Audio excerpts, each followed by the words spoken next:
Hi mga ka-soldering! So, ang ipapakita natin ngayon ay NSK bearing.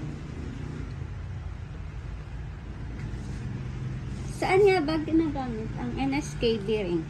Ang NSK bearing ay isang uri ng bearing na ginagamit sa iba't ibang mga industriya at aplikasyon. Ang mga NSK bearing ay kilala sa kanilang mataas na kalidad at tibay. Ito ay karaniwang ginagamit sa mga sumusunod na lugar. Number 1. Industriya ng kotse at transportasyon.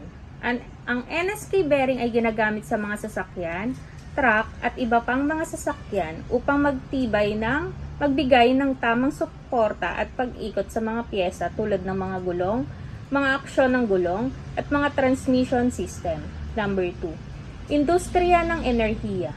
Ang mga NSK bearing ay ginagamit sa mga power plant, turbine, at mga generator upang magbigay ng tibay at pag-ikot sa mga bahagi ng kagamitan na may mataas na bilis at puwersa. Number 3. Industriya ng pagmamanufaktura. Ang mga NSK bearing ay ginagamit sa mga makinarya at kagamitan sa pagmamanufaktura tulad ng mga CNC machine, mga robot at mga conveyor system upang magbigay ng tamang suporta at pag-ikot sa mga piyesa at materyales. Number 4. Industriya ng pagmimina at construction. Ang mga NSK bearing ay ginagamit sa mga heavy-duty na kagamitan sa pagmimina tulad ng bulldozer, mga excavator at mga dump truck. Ito rin ay ginagamit sa mga kagamitan sa construction tulad ng mga crane at mga cement mixer. Number 5. Industriya ng paggawa ng papel at pagproseso ng kemikal. Ang mga NSK bearing ay ginagamit sa mga makinarya sa paggawa ng papel tulad ng mga paper mill at mga printer. Ito rin ay ginagamit sa mga kagamitan sa pagproseso ng chemical tulad ng mga reaktor at mga centrifuge. Ang mga NSK bearing ay nagbibigay ng tibay, katatagan at matagal na buhay sa mga kagamitan na kumikilos at nagpapatakbo. Ito ay isa sa mga pinakatanyag na tatak ng bearing sa buong mundo dahil sa kanilang kalidad at pagtitiwala ng mga industriya. Ano nga ba ang katangian ng NSK bearing na nagbibigay sa kanila ng mataas na kalidad at tibay?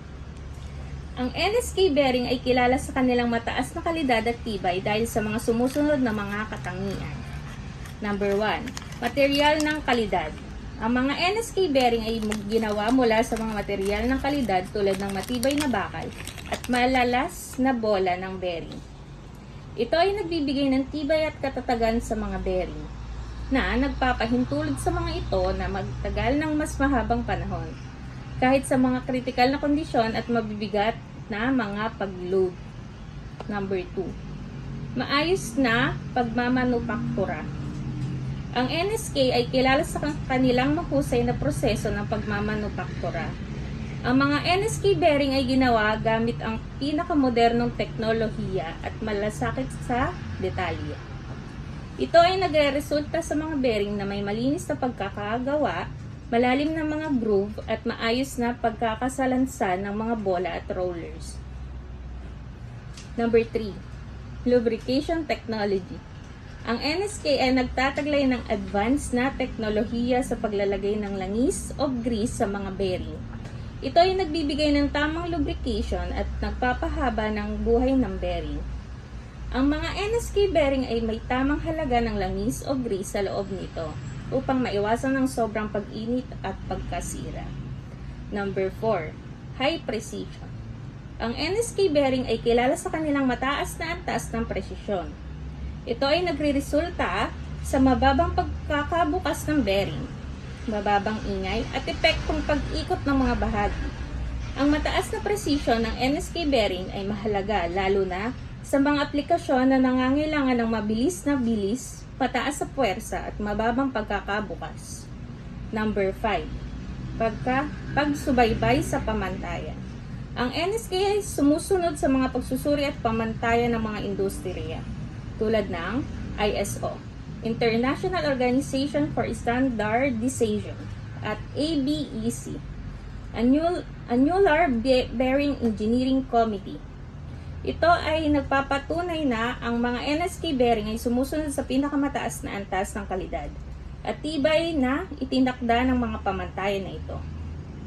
Ang mga katangiang ito ng NSK bearing ay nagbibigay ng tiwala sa mga industriya na gamitin ng mga ito sa mga kritikal na aplikasyon. Ito ay nagpapahintulot sa mga kagamitan na kumilos ng maayos at matagal na magtagal, na nagreresulta sa mga mababang pagkabigo, mas mababang pagkakabukas at mas mababang pagkakasira. Ayun lang po. Maraming salamat.